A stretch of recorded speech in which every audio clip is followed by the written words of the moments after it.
इन्होंने नाम दे रखा है इनका मुर्गेश। आगे जो बड़ी बड़ी हाथी है उनका जूही, फिर सीता और वो राखी सम्मुख लगाई गई है। और ये बाइसन, इंडियन बाइसन आप यहाँ पे देख सकते हैं, जो कि देखिए आप किधर किधर से होकर के जाएंगे इस जगह पे। और यहाँ पे आपको कैसे कैसे जो पैर के निशान है उसको देख करके आप कैसे पकड़ पाएंगे कि कौन से जानवर यहाँ पे गुजरे होंगे। तो बियर्स के, हाइना के, उल्फ के, जैकल्स के, एलिफेंट।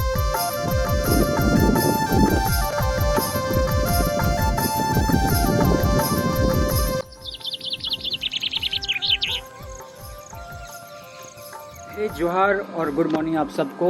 झारखंड पैदल यात्रा का आज 192वां दिन, मतलब डे 192।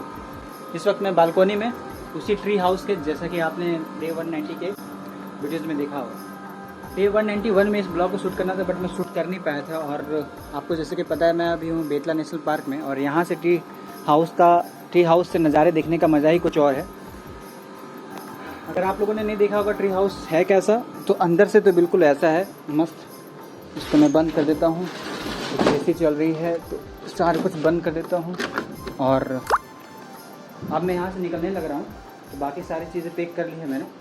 तो ये है अंदर से ट्री हाउस ऐसा, और बाहर से कैसा दिखता है चलिए मैं आपको दिखाऊँ, और उसके बाद फिर हम इस बेतला नेशनल पार्क के वीडियोज़ को आगे करते हैं, बढ़ाते हैं। तो ये बाहर के नज़ारे, और इस वक्त मैं गेट लगा रहा हूँ। मैं आपको बता दूँ कि मैं इस वक्त बेतला नेशनल पार्क में हूँ। एक बार फिर बेतला नेशनल पार्क मैं लातेहार से होते हुए आया था, और बेतला नेशनल पार्क से होते हुए मैं डाल्टनगंज जाऊंगा।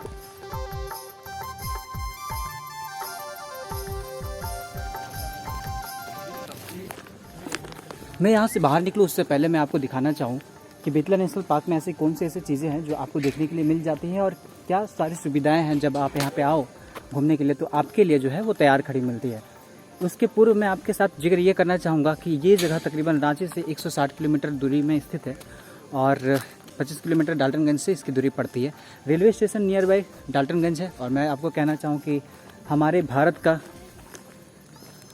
बाघ व्याघ्र परियोजना जो कहते हैं उसको, मैं ये आपको कहना चाहूँगा कि हमारे भारत में टाइगर रिजर्व नेशनल पार्क में से सबसे पहले इसको बनाया गया। यह रिसेप्शन सेंटर है जहाँ से आपको कई सारी मदद मिल जाती है इस जगह पे घूमने के लिए। मैं दिखाऊँ आपको कि कौन कौन से मैमल्स हैं जो आप यहाँ पे देख सकते हैं। उसके पूर्व मैं आपको ये दिखा दूँ कि टिकट काउंटर्स और रेट चार्ट कुछ इस प्रकार से है।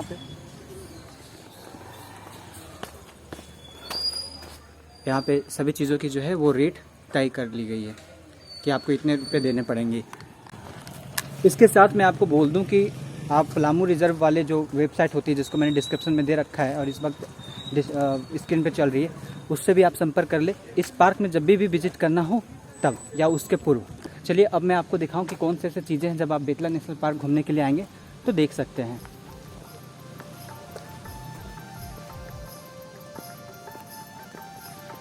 तो सबसे पहले हम शुरुआत करते हैं चिड़ियों से। कई नाना प्रकार के रंग बिरंगे तितलियाँ और चिड़ियाँ देख सकते हैं आप। मैं आपको बता दूं कई सारे फॉरेनर्स बर्ड्स भी जो है वो यहाँ पे पलायन करके आते हैं इस नेशनल पार्क में।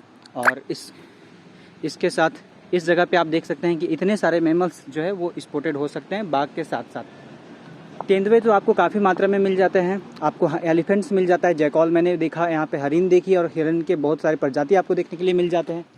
और इसके साथ देखने के लिए मिल जाते हैं आपको चारों, और बंदर के कई सारे प्रजाति आपको यहाँ पे देखने के लिए मिल जाती है। और इसलिए जगह जगह पे लिखी भी रहती है कि आप वन्य प्राणियों को वन्य प्राणी ही रहने दें, उसे घरेलू पालतू जानवर बनाने की कोशिश ना करें, अथवा मतलब अपने घर से जो भी चीज़ें लाते हैं उसको देने की आवश्यकता नहीं है, वरना क्या होगा कि ये दूसरे टूरिस्ट के लिए जो है वो परेशानी का कारण बन सकते हैं। पलामू टाइगर रिजर्व को जो एक मानचित्र दर्शाता है उसके पास में बिल्कुल आया हूँ। उसके पहले आप मेरे पीछे देख पा रहे होंगे बड़े बड़े हाथी की स्टेचू लगाई गई है। बेतला नेशनल पार्क वाली ये गेट लगाई गई है।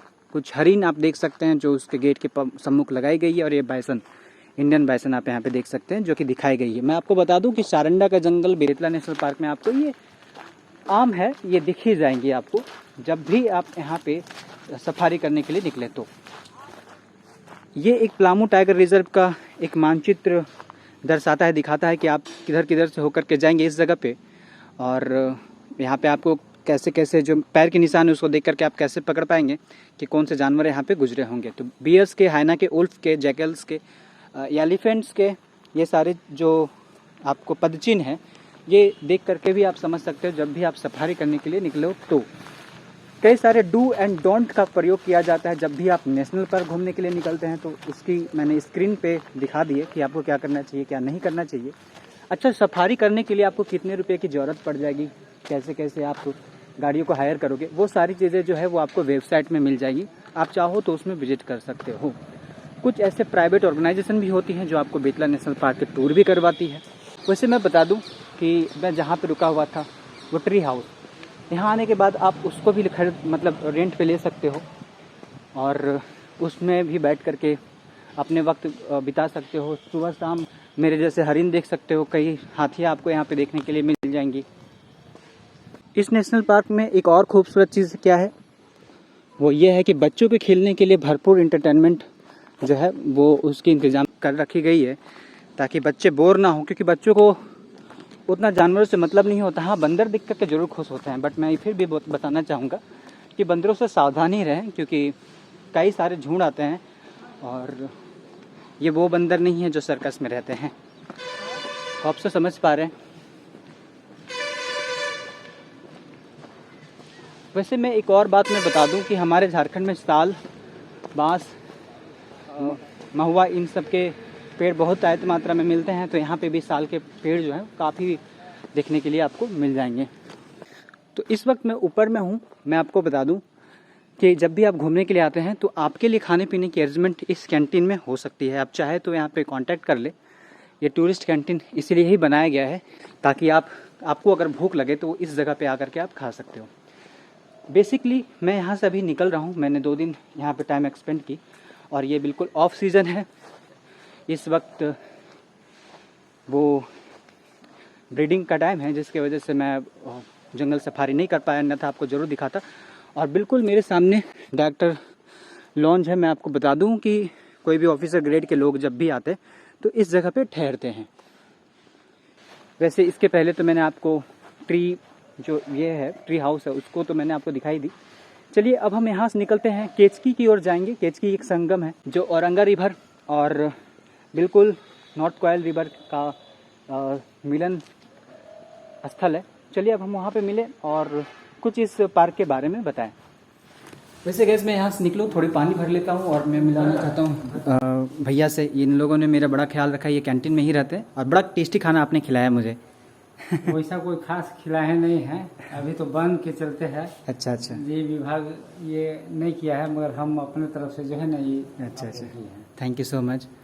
और ये यहाँ पे कैंटीन का प्लेस है, बड़ा खूबसूरत है। मैं आपको बता दूँ सुबह सवेरे आप हाथी देख सकते हैं, कई सारे हरिन आपको यहाँ पे देखने के लिए मिल जाएंगे सुबह और शाम को जब भी आप ट्री हाउस की ओर रहते हैं। और आसपास में आपको कभी कभी जैकल भी देखने के लिए मिल जाता है और बंदर तो खूब सारे देखने के लिए मिल जाता है। कुछ हाथी मुझे आज सुबह इस प्रकार देखने को मिला। बता दूँ ये महंत भैया हैं, इन्होंने नाम दे रखा है इनका मुर्गेश। आगे जो बड़ी बड़ी हाथी है उनका जूही, फिर सीता और वो राखी, और वो थोड़ी परेशान करने वाली है। चलिए गाइस अब इनसे विदा लेते हैं। थैंक यू, जोहार। हाँ, आपको भी जोहार। आते हैं। ठीक। और मैं आपको बताना चाहूँगा इसकी इस कैंटीन के खाने ना बड़े लाजवाब होते हैं। मैं आपको रिकमेंड करूँगा, ठीक है भाई, है ना, रिकमेंड करूँगा कि जब भी आप यहाँ पे आए, बाहर में खाने से अच्छा कि आप यहाँ पे खाएं, क्योंकि सेम कोस्ट के आसपास में मिल जाता है बट आपको घर की तरह खाने मिल जाते हैं।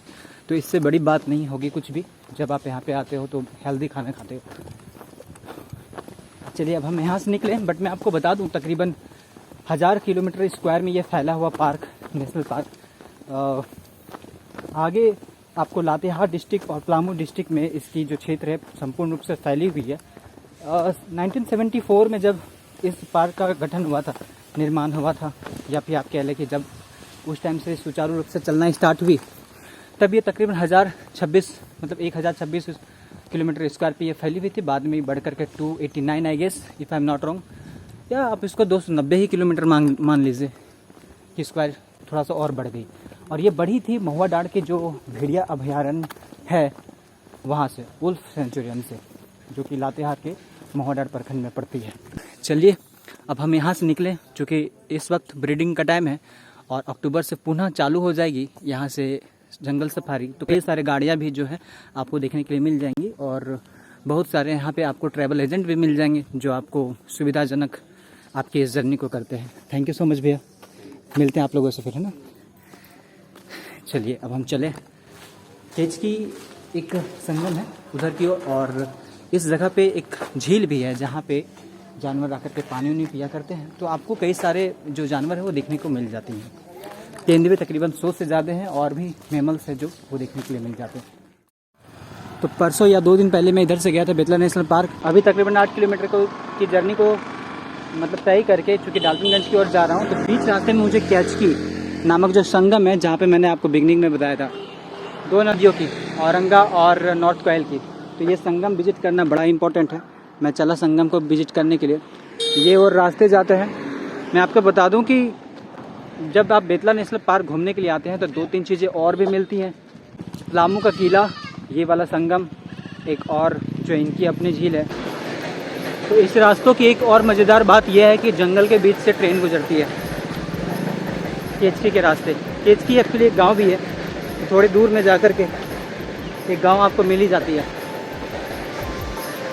गर्मी से हालत ख़राब हो गई है, पक गया हूँ मैं।